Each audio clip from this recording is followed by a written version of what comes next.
Hello again. In this hopefully very quick video, I want to talk a little bit more about ways that blockchain can be used commercially. So let me start with a question, one that I hope shouldn't take a calculator or a supercomputer to answer. Which would arrive first on a journey from Australia to China? An anvil being sent through the mail, or money, say $10 bill, being sent by a bank? Believe it or not, the anvil would probably get there first. And this is part of the problem with today's financial system. Banks are just unnecessarily complicated and slow. In fact, many of them are still using mainframe computers from the 1970s, well, particularly in the USA, interestingly enough. Since we do a lot of online banking already, you'd think that money would be able to travel as fast as an email.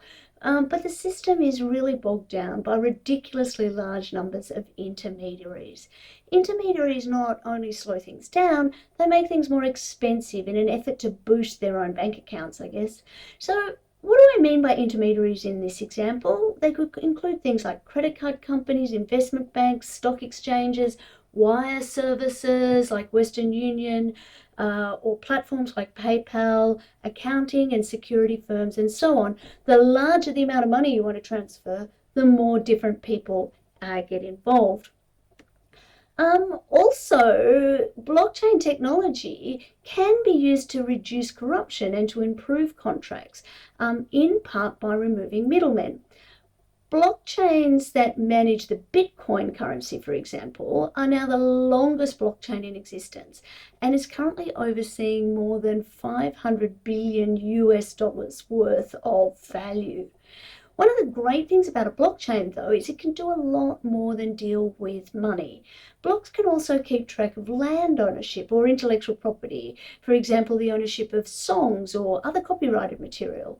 And with public transparency, the system itself offers a way to reduce corruption, which could be useful in countries where bribery and fraud continue to be a systemic problem in government.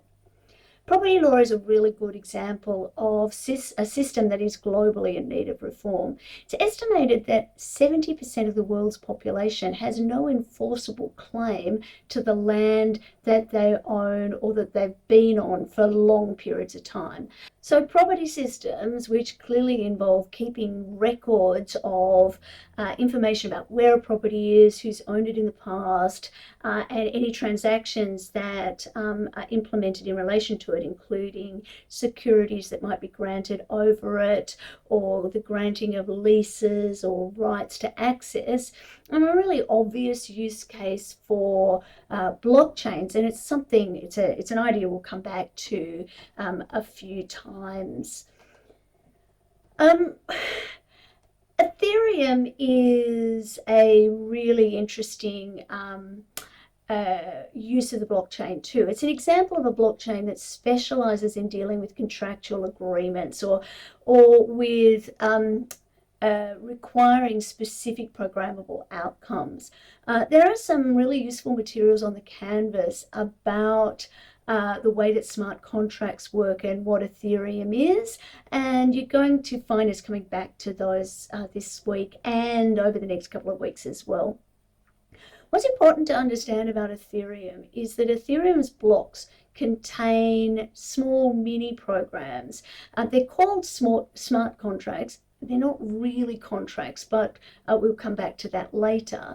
They're basically triggers that are programmed to react to certain things happening programmatically.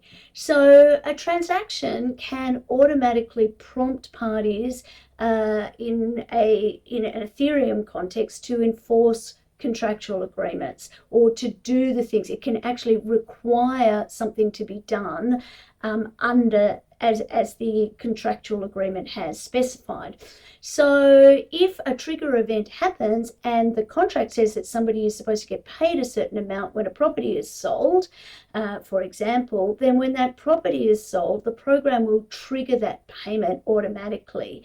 And because the contract is already part of the blockchain's history, it can't be altered, cancelled, or otherwise avoided.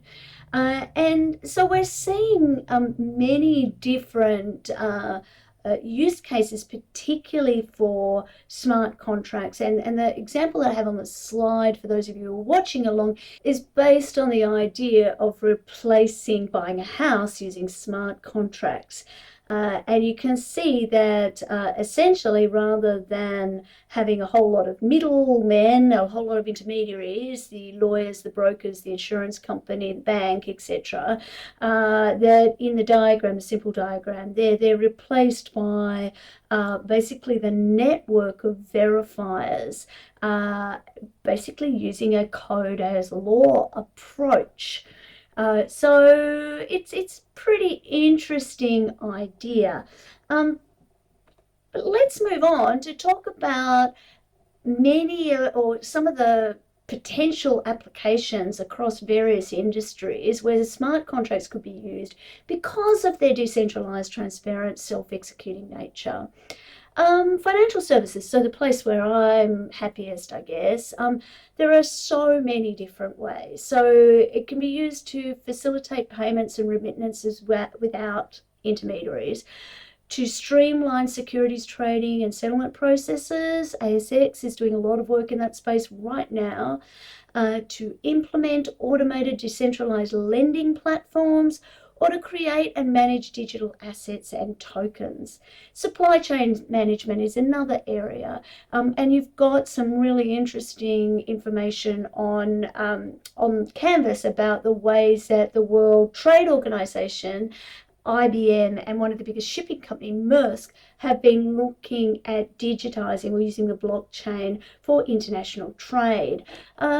So smart contracts can be used for tracking and verifying the provenance of goods, ensuring authenticity, and even for ethical sourcing. They can be used for automating payments based on predefined conditions, for example, the product quality or assurance, the kind of things that we've been trying to do on a paper-based system for many, many years, and enhancing transparency and trust among supply chain participants.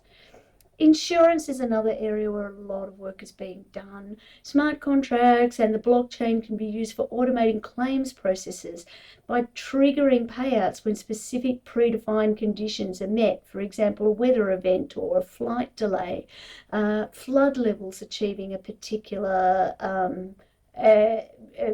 metric, even soil drying out, or locusts or other kind of plague animals impacting crops.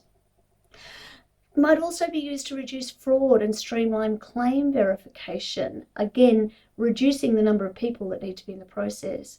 Now, real estate, this is an example we keep coming back to for automating property transactions like lease agreements and property transfers.